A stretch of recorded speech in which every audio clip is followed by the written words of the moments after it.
તો અમદાવાદમાં જગન્નાથજી મંદિરમાં ભગવાન મોસાળથી પરત ફર્યા છે અને શાસ્ત્રોક્ત વિધિથી ભગવાનની નેત્રોત્સવ વિધિ યોજાઈ। હવે ભગવાનના રથયાત્રાના દિવસે આંખેથી પાટા ખુલશે। જેઠ સુદ પૂનમે જળયાત્રા બાદ ભગવાન 15 દિવસ માટે મોસાળ ગયા હતા। આ અંગે એવી માન્યતા પ્રવર્તે છે કે ભગવાન મામાના ઘરે ગયા હતા ત્યારે તેઓને લાડ લડાવવામાં આવ્યા। ભગવાને મોસાળમાં પેટ ભરીને જાંબુ, કેરી અને માવા મીઠાઈ ખાધા, જેનાથી તેમના સ્વાસ્થ્ય પર અસર થઈ અને તેમની આંખો આવી ગઈ। ભગવાનને 2 દિવસ બાદ નગરચર્યાએ નીકળવાનું હોવાથી ઝડપથી સાજા થાય તે માટે તેમની આંખો પર કેસરી રંગના પાટા બાંધવામાં આવે છે, જે પાટા અષાઢી બીજના દિવસે દૂર કરવામાં આવે છે। અષાઢ સુદ એકમના રોજ એટલે કે રથયાત્રાના 1 દિવસ પહેલા ભગવાનને સોનાવેશ ધારણ કરાવવામાં આવશે અને સોનાવેશના અદ્ભુત રૂપમાં ભગવાન લોકોને દર્શન આપશે। ત્યારે સોનાવેશના દર્શન માટે ભક્તો અધીરા બની જતા હોય છે। માનવ મહેરામણ ભગવાનના અલૌકિક રૂપને જોવા માટે મંદિરમાં ઉમટી પડતું હોય છે। વિવિધ રંગોના વસ્ત્રો ધારણ કરીને અલંકારો પણ પહેરાવવામાં આવે છે અને ભગવાનનું આ રૂપ પણ જોવા જેવું હોય છે। एक्चुअली શું હોય છે કે ભગવાન 15 દિવસ જળયાત્રા પછી જાય છે મોસાળ। ત્યાં પછી બહુ મોસાળમાં તો બહુ લાડ લડાવે, એટલે ભગવાન બહુ બધું પ્રસાદ બધું ખાશે, એમાં એમને આંખો આવે છે, એટલે એના માટે નેત્રોત્સવ વિધિ ઉજવાય છે। એટલે ભગવાનને પાટા બાંધે છે। ગઈકાલે આવતીકાલે હવે એને છોડવામાં આવશે એવું છે। 15 દિવસ જેમ તમને કીધું કે ખૂબ જ લાડ લડાવવામાં આવે છે, ભોજન કરવામાં આવે છે, કેવી રીતે ખાતરદારી કરવામાં આવે છે સરસપુરમાં? એ તો બહુ સરસ છે। તો ત્યાં આવો તો જ ખબર પડે કે એનો આનંદ અલૌકિક હોય છે। એમ કેવી તૈયારીઓ હોય છે, કેવી રીતે ભગવાનની ભક્તિ કરવામાં આવે છે? ભજન મંડળ જે ચાલુ હોય છે, ભજન કન્ટિન્યુઅસ ચાલુ હોય છે, પછી જાત જાતના પેલા વાઘા કરાવે છે, એના દર્શન કરાવે છે બધાને, અને શણગાર એટલે એટલા સરસ છે આપણને એમ થાય કે નજર હટાવવાની ઈચ્છા ના થાય એમ। હવે આજે કેવું લાગી રહ્યું છે, કારણ કે 15 દિવસ રોકાયા બાદ જ્યારે અહીંયા આવે છે તો દુઃખ તો થોડું થતું હશે? એટલું બધું સારું લાગે છે કે દુનિયાદારી બધી ભૂલી જઈએ એમ। બહુ ખરેખર બહુ સારું લાગે છે। તમે એકચ્યુઅલી શું છે કે અહીંયા એક તો શનિવારે દર શનિવારે સુંદરકાંડ ચાલે છે અને દિલીપ મહારાજ મન શ્રી જાતે કરાવે છે। તમે એક વાર સાંભળો ને તમને એમ એટલું એટ્રેક્શન કે ફરી ક્યારે શનિવારે આપણે અહીંયા પહોંચી જઈએ એમ। એટલું સારું વાતાવરણ છે એનું। આપનામાં કેવો હરખ છે, કારણ કે દર વર્ષે ભગવાન 15 દિવસ મોસાળમાં રોકાવા માટે આવે છે અને આજે જ્યારે પાછા નિજ મંદિર પરત ફર્યા છે, કેવો હશે સરસપુરનો માહોલ ને અત્યારે 15 દિવસ કેવો માહોલ રહ્યો તેની વાત કરીએ। 15 દિવસ ભગવાન ત્યાં હતા તો મોસાળમાં જો ભગવાન આવે તો મામાના ઘરે મામાને ભાણિયાને કેટલું બધું હરખથી રાખે, એટલે બધી પોળોમાં અત્યારે બહુ જ સરસ માહોલ છે। ઉત્સવ જેવું વાતાવરણ ઊભું થઈ ગયું છે અને દરેક પોળમાં એક ભગવાન માટે રસોઈ અને આવનાર બધા એમની સાથે જે ભક્તો છે એ માટે રસોઈ ને બધું તૈયારીઓ ચાલી રહી છે ત્યાં। આ 15 દિવસની વાત કરીએ તો આપે કેવી રીતે ભગવાનની ભક્તિ કરી? ભગવાનને રોજે ભક્તિ કરીએ છીએ, પણ આ સવિશેષ કરીએ દિવસોમાં। ધન્યવાદ। તો કૃષ્ણ એ પ્રેમનું રૂપ છે, કારણ કે કૃષ્ણના જો ભક્તિમાં તમે રંગાઈ ગયા તો સમજો કે પ્રેમમય તમારું રૂપ પણ ખીલી ઉઠે છે। કેમેરામેન જયમીન વ્યાસ સાથે હિના પંચાલ, જીએસટીવી, અમદાવાદ, જગન્નાથ। વાત કરવામાં આવે તો ભગવાનનું મોસાળ કહેવામાં આવે છે સરસપુરને, અને સરસપુરમાં જે ભગવાનની રથ આવતો હોય છે, ખાસ કરીને રથયાત્રાના દિવસે જે ભગવાનનો રથ આવતો હોય છે ત્યારે 1.5 લાખ જેટલા જે ભક્તો છે તે રથ સાથે હોય છે અને તેમને લઈને જે ભક્તોના જમવા માટે વ્યવસ્થા કરવામાં આવી છે। ખાસ કરીને આપ જોઈ શકો છો કે પૂરી સહિતના જે અન્ય મિષ્ટાનો છે, દાળ ભાત અને અન્ય મિષ્ટાનો અહીંયા બનાવવામાં આવી રહ્યા છે। છેલ્લા 2 દિવસથી આ જે ભોજન બનાવવાની જે પ્રક્રિયા છે તે ચાલુ છે। ખાસ કરીને સરસપુરની જે જુદી જુદી જે 15થી વધારે પોળો છે તેમના દ્વારા સ્વેચ્છાએ આ વ્યવસ્થા કરવામાં આવે છે અને એના લોકો છે 2 દિવસ છે તેમના નોકરી ધંધા બંધ કરીને ભગવાનના જે ભક્તિનું કાર્ય છે, ખાસ કરીને સરસપુરના લોકો ભગવાનના જે મોસાળિયા કહેવાય છે, એટલે કે જે ભક્તો હોય છે તેમના માટે રસોઈની વ્યવસ્થા કરે છે। અહીંયા આપણી સાથે કેટલાક લોકો છે તેમની સાથે વાત કરીએ। ખાસ કરીને સરસપુર ભગવાનનું મોસાળ કહેવામાં આવે છે, અહીંયા રસોઈની તૈયારી થઈ રહી છે, કેવી લાગણી અનુભવ છે? આનંદની લાગણી અનુભવીએ છીએ। ખાસ કરીને જે ભગવાન રથયાત્રાના દિવસે અહીંયા આવતા હોય છે, શું કહેશો, કેવો આનંદ, કેવો ઉત્સાહ? ખૂબ આનંદ, ખૂબ ઉત્સાહ। અમે ભગવાનનું મોસાળ અમારે ઘેર ભાણેજ આવ્યો હોય ને કેટલો આનંદ હોય એટલો જ આનંદ ભગવાન સરસપુરના ભાણેજ છે એટલે સરસપુરના બધા જ લોકોને ખૂબ જ આનંદ છે. ચોક્કસથી અહીંયા જે બીજા પણ લોકો છે તેમને આપણે પૂછવાનો પ્રયત્ન કરીશું. આપ શું કહેશો, ભગવાનનું મોસાળ છે, ખાસ કરીને સરસપુર જે ભક્તો આવતા હોય છે તેમના માટે જમવાની વ્યવસ્થા કરવામાં આવી છે. કયા પ્રકારનું જે સરસપુરના જે લોકો છે ભક્તો માટે આયોજન કરતા હોય છે?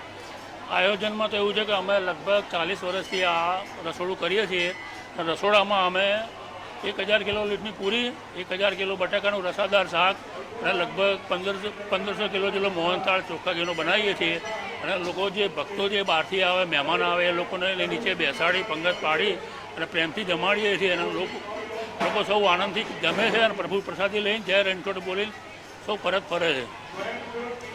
ચોક્કસથી કૃષ્ણા, જે ભગવાન જગન્નાથની જે રથયાત્રા છે તેને ગણતરીના કલાકો બાકી છે ત્યારે અહીંયા સરસપુર જે ભગવાનનું મોસાળ કહેવામાં આવે છે ત્યાં ભક્તો માટે અત્યારે રસોઈ બનાવવાની જે શરૂઆત કરવામાં આવી છે અને 2 દિવસથી આ શરૂઆત થઈ છે.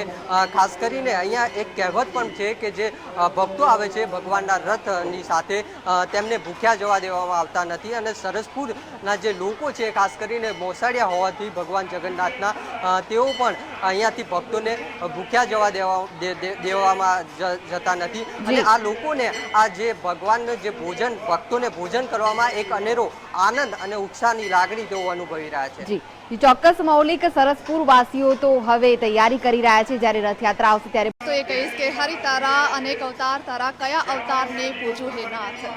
જગન્નાથનું રૂપ જોઈને આજે સૌ ભક્તો અનેરો ઉત્સાહ મનાવી રહ્યા છે. અને આજે નેત્રોત્સવ વિધિ બાદ જ્યારે ભંડારો યોજાયો, ભંડારામાં અનેક વિવિધ પકવાનો બનાવવામાં આવ્યા છે જે સાધુ સંતો અને ભક્તો પણ આ પ્રસાદને ગ્રહણ કરીને ધન્યતા અનુભવે છે. અત્યારે આપણે ભંડારામાં જ ઉપસ્થિત છે. મેન જે રસોઈયા છે તે આપણી સાથે ઉપસ્થિત છે. તેમની સાથે આપણે વાત કરીએ અને પૂછીએ કે કયા પ્રકારની તૈયારી હોય છે, કેટલા લોકો આ રસોઈ ઘરમાં રસોઈ બનાવવા માટે જોડાતા હોય છે.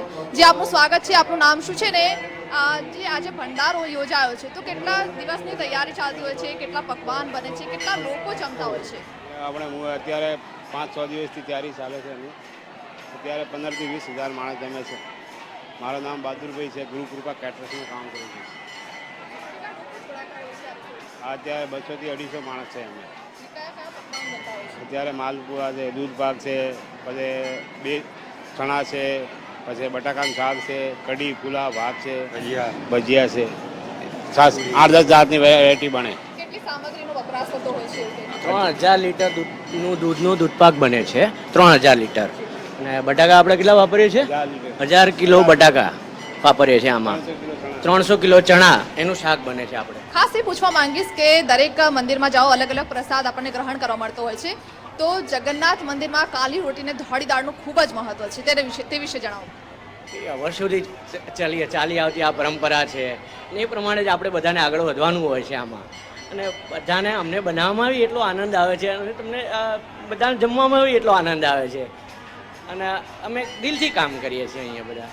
આટલા બધા માણસનું જ્યારે જમવાનું બનાવવાનું હોય છે ત્યારે લોકોને પણ એવું થતું હોય છે કે અમે થાકી જઈશું, કે અમને કંટાળો આવશે વગેરે વગેરે, પરંતુ આ તો ભગવાનનું કામ છે. કેવા ઉત્સાહ સાથે કામ થતું હોય છે? અમારામાં જબરજસ્ત ઉત્સાહ હોય છે. અમારી આખી ટીમ એટલી મજબૂત રીતે કામ કરે છે કે અમને થાક લાગતો જ નથી એમને. અને અત્યારે બી તમે જોશો તો પૂરી ને ભજીયા ને બધું એકદમ કન્ટિન્યુઅસ ચાલુ જ રહે છે. અને બને ત્યાં સુધી ગરમ આપવાનો પ્રયત્ન કરીએ છીએ અમે. કોઈ પણ વસ્તુ ખૂટે નહીં અને વધારેમાં વધારે બધા ભક્તો જમીને જાય એનું ધ્યાન રાખવામાં આવે છે. આપણે ચલો બધા મારી સાથે બોલજો, જય જગન્નાથ, જય જગન્નાથ, જય જગન્નાથ, જય જગન્નાથ. તો કૃષ્ણા, જે રીતે અહીંયા દૂધપાકની વાત કરીએ તો કાલી રોટીને ધોળી દાળનું ખૂબ જ મહત્વ છે. જગન્નાથના મંદિરમાં ખાસ કરીને કાલી રોટી એટલે કે માલપુઆ અને ધોળી દાળ એટલે કે દૂધપાકનો પ્રસાદ લોકોને આપવામાં આવે છે. દૂધપાક પણ એટલો સ્વાદિષ્ટ હોય છે. કાજુ, બદામ, પિસ્તા અને આ તમામ વસ્તુઓ નાખીને એકદમ ટેસ્ટી બનાવવામાં આવે છે દૂધપાક. કંઈક આ રીતે ભોજનની તૈયારી કરવામાં આવતી હોય છે. ભંડારામાં ને સાધુ સંતો મહંતો જે દૂર દૂરથી પણ અહીંયા આવતા હોય છે ને અહીંના પણ ભક્તો આ પ્રસાદને ગ્રહણ કરતા હોય છે. આજ રોજ સવારે જે ભગવાન જગન્નાથ, બહેન સુભદ્રા અને ભાઈ બલરામને જે ભગવાનજીના જે ગૃહ પ્રવેશ કરાવવામાં આવે છે, ત્યારબાદ નેત્ર ઉત્સવની વિધિ કરાવવામાં આવી છે. તમે જોઈ શકો છો કે જે ભગવાનની આંખોમાં પાટા બાંધી દેવામાં આવ્યા છે અને લોકો જે ભક્તો જે છે એ દર્શન કરવા આવી રહ્યા છે. લોકો ઉમટી પડ્યા છે જે ભગવાનજીના દર્શન કરવા માટે. સાથે જ તમે જોઈ શકો છો કે એ જે ભજન મંડળીઓ પણ અહીંયા જોડાઈ ગઈ છે અને ભજન મંડળીઓ દ્વારા પણ ભગવાનના ભજન ગાઈ રહ્યા છે. સાથે જ એવું કહેવાય છે કે જ્યારે ભગવાનજી જગન્નાથ અને ભાઈ બલરામ અને બહેન સુભદ્રા જ્યારે 15 દિવસ માટે જ્યારે મોસાળમાં જાય છે, ત્યારે જ તેમને જાંબુન અને કેરીનો જે ફળ છે એ આરોગવામાં આવે છે. ત્યારબાદ જ્યારે જગન્નાથ મંદિરે આવે છે ત્યારે જ એમની આંખો આવી જતી હોય છે. ત્યારથી જ જે ભગવાનની આજ રોજ જે નેત્ર ઉત્સવ વિધિ કરવામાં આવે છે. જી જી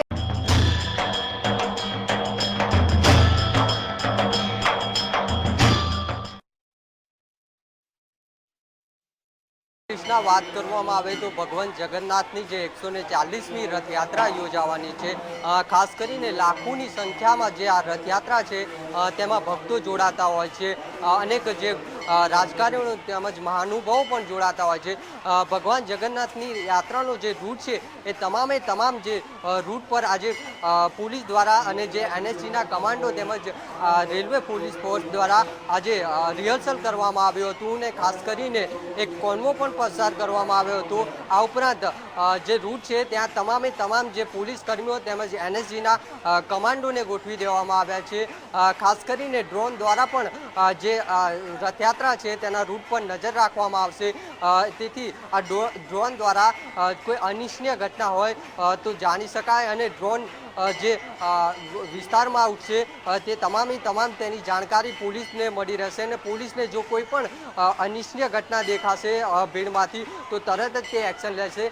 છેલ્લા 2 દિવસથી પોલીસનું રિહર્સલ ચાલી રહ્યું છે, એટલે જે ભગવાન જગન્નાથની 140મી રથયાત્રા છે તે શાંતિપૂર્ણ સંપન્ન થાય તે માટે પોલીસ દ્વારા પણ અથાગ પ્રયત્ન કરવામાં આવી રહ્યા છે. આજે ખુદ પોલીસ કમિશનર તેમજ ઉચ્ચ અધિકારીઓ દ્વારા એક રિહર્સલ કરવામાં આવ્યું હતું. જે રથયાત્રાનો રૂટ છે એ આખા રૂટ પર રિહર્સલ કરવામાં આવ્યું હતું, જેથી કરીને જે રથયાત્રા દરમિયાન જે ભક્તો છે તેમને કોઈ તકલીફ ના પડે, અગવડ ના પડે અને સુરક્ષામાં પણ કોઈ ચૂક ના આવે તેના માટે આ રિહર્સલ ચાલી રહ્યું છે. ભગવાન જગન્નાથના રથયાત્રાના નીકળવાના હવે ગણતરીના જ કલાકો બાકી છે, ત્યારે પોલીસ પણ એક્શનમાં છે. ખાસ કરીને તમામે તમામ વિસ્તારોમાં જે રથયાત્રાનો રૂટ છે ત્યાં CCTV પણ લગાવવામાં આવ્યા છે અને તેનું મોનિટરિંગ કરવામાં આવી રહ્યું છે. જી તો એક દિવસ પછી રથયાત્રા યોજાવાની છે રંગે ચંગે અને તમામ ભક્તોમાં ઉત્સાહ છે અત્યારથી જ ને. એ દિવસની રાહ જોઈ રહ્યા છે કે અષાઢી બીજ ક્યારે આવે ને ક્યારે જ્યારે ભગવાન નગરચર્યાએ નીકળતા હોય તો તેના અમે દર્શન કરીએ. જો પહેલાંના કાર્યક્રમની વાત કરું તો આજે જ્યારે નેત્રોત્સવ વિધિ યોજાય ને તે બાદ ભગવાનની આરતી કરવામાં આવી ને ત્યારબાદ ભંડારો યોજવામાં આવ્યો. ભંડારા બાદ આખો દિવસ મંદિર ખુલ્લું રહેશે અને તમામ ભક્તોને આજના દિવસે ભગવાનના અલગ અલગ જે રૂપ છે તેના દર્શન થતા હોય છે ને આજે જે ભગવાનનો નેત્રોત્સવ વિધિ બાદ જે ભગવાનને આંખે પાટા બાંધી દે છે તેના દર્શન પણ લોકો કરતા હોય છે અને સાથે જ પછીની જો વાત કરીએ તો તમામ રીતે રથયાત્રાની પૂર્વ તૈયારીઓને આખરી ઓપ આપી દેવામાં આવે છે. કૃષ્ણા જી અહીંના આવતીકાલના જો કાર્યક્રમની વાત કરીએ તો આવતીકાલે શું કાર્યક્રમ રાખવામાં આવ્યો છે? જી બિલકુલ, નેત્રોત્સવ વિધિ બાદ ભગવાનને સોના વેશ ધારણ કરવામાં આવે છે ને તમામ અલંકાર અને આભૂષણોથી સજ્જ કરવામાં આવે છે ને એ રૂપ પણ ભગવાનનું કંઈક અનોખું હોય છે. આવતીકાલની જો વાત કરીએ તો આવતીકાલે વહેલી સવારે ભગવાનને સોના વેશ ધારણ કરવામાં આવશે ને આ રૂપમાં તમામ ભક્તો ત્રણેય રથોની પ્રતિષ્ઠા વિધિ અને પૂજન વિધિ કરાશે. જે પછી સાંજે 4 વાગે શહેર શાંતિ સમિતિની મુલાકાત થવાની છે. સાંજે 6 વાગે મુખ્યમંત્રી વિજય રૂપાણી અને નાયબ મુખ્યમંત્રી નીતિન પટેલ દ્વારા વિશેષ પૂજા અને આરતી થશે. જે પછી રાત્રે 8 વાગે મહાઆરતીનું આયોજન કરાયું છે. તો અષાઢી બીજના પાવન દિવસે એટલે કે 25 તારીખે અને રવિવારે સવારે 4 વાગે મંગળા આરતી થશે, જેમાં મુખ્ય અતિથિ તરીકે અમિત શાહ ઉપસ્થિત રહેશે. સવારે 4:30 વાગે મંદિરમાં વિશિષ્ટ ભોગ ખીચડી અને કોળા ગવાર ફળીનું શાક અને દહીંનો ભગવાનને ભોગ ધરાવાશે. સવારે 5 વાગ્યાથી ભગવાન જગન્નાથજીને અતિ પ્રિય આદિવાસી નૃત્ય અને રાસ ગરબાની રમઝટ જામશે. તો સવારે 5:45 વાગે રથમાં ભગવાનને બિરાજમાન કરવામાં આવશે અને સવારે 7 વાગ્યાથી મંદિરથી રથયાત્રાનો શુભારંભ થશે.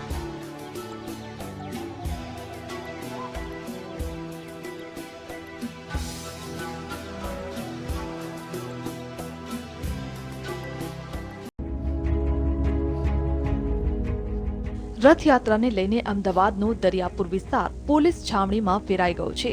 રથયાત્રા દરમિયાન સૌથી સેન્સિટિવ વિસ્તાર દરિયાપુર માનવામાં આવે છે. છેલ્લા ઘણા વર્ષોથી શહેરભરમાં શાંતિપૂર્ણ વાતાવરણમાં જ રથયાત્રા પસાર થઈ છે. તેમ છતાં પોલીસ સાવચેતીના ભાગરૂપે બંદોબસ્ત ગોઠવતી હોય છે. આગામી 25 તારીખે ભગવાન જગન્નાથની રથયાત્રા નીકળનાર છે. શહેરનો સૌથી સેન્સિટિવ વિસ્તાર મનાતો દરિયાપુર વિસ્તાર છે, જ્યાંના આ દ્રશ્યો જોઈ શકાય છે. આ તંબુ ચોકી એરિયા છે. તંબુ ચોકી એરિયામાં જે રથયાત્રાના દિવસે કઈ રીતનો બંદોબસ્ત રહેશે, સુરક્ષાને લઈ અને કઈ રીતની ચકાસણી કરવામાં આવશે અને કઈ રીતે જે શહેરીજનો જે ભગવાન જગન્નાથની રથયાત્રાના દર્શન કરવા માટે આવે છે તેની સાથે કોઈ અનિચ્છનીય બનાવ ના બને અને શહેરમાં શાંતિપૂર્ણ રીતે આ જે રથયાત્રા છે તે પસાર થાય તેના માટે અને પોલીસ દ્વારા કવાયત હાથ ધરવામાં આવી છે. મોટી સંખ્યામાં BSF central reserve police force અને જે સ્થાનિક પોલીસ છે તેના દ્વારા આજે ચુસ્ત આયોજન કરવામાં આવી રહ્યું છે, જેને લઈ અને આગામી 25 તારીખે જે રથયાત્રા નીકળવાની છે તે શાંતિપૂર્ણ પસાર થઈ શકે. કેમેરામેન ભીખાભાઈ વ્યાસ સાથે કશ્યપ જોશી, GSTV અમદાવાદ. દરિયાપુર વિસ્તારમાં બંદોબસ્તની વાત કરીએ તો દરિયાપુરમાં બંદોબસ્ત 63 CCTV કેમેરા, 1 RAFની ટુકડી, 1 મહિલા RFની ટુકડી, 4 SRPFની કંપની, 4 BSFની કંપની, 1 મહિલા BSFની પ્લાટૂન, 7 DCP, 14 DYSP, ધાબા પોઈન્ટ પર ખાસ બંદોબસ્ત. અને તમામ રેન્જમાં DCPM કરીને ટોટલ 7 DCP, 14 DYSP અને પ્રોપર આપણે મેનપાવર રાખવામાં આવેલો છે, જેમાં CISF, RF, SRP એનો પણ એક્સ્ટ્રા ફોર્સ આપણને મળેલો છે. અને તમામ વિસ્તારમાં જે ઇનર એરિયા છે ત્યાં એડિશનલી એક ચોકી વાઇઝ એક PSI એની સાથે 10 માણસો ને એક પ્લાટૂન SRP એડિશનલ આ રીતે ગોઠવવામાં આવેલું છે.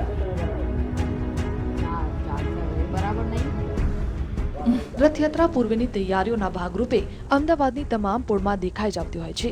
શાંતિ અને સલામતી સચવાઈ રહે તે માટે પોલીસ વિભાગ પણ ખડે પગે રથયાત્રાના બંદોબસ્ત અને તેની તૈયારીઓમાં જોટવાઈ જતું હોય છે. એક સમયમાં શહેરનો સૌથી અશાંત ગણાતો વિસ્તાર દરિયાપુર વિસ્તારમાંથી પારંપરિક અને વર્ષો જૂની રથયાત્રા નીકળતી હોવાને લીધે પોલીસ વિભાગ તરફથી પણ આ સમગ્ર દરિયાપુરમાં અર્ધલશ્કરી દળોને સ્ટેન્ડ ટુ કરી દેવામાં આવ્યા છે. કેમેરામેન ભીખાભાઈ વ્યાસ સાથે કશ્યપ જોશી, GSTV અમદાવાદ.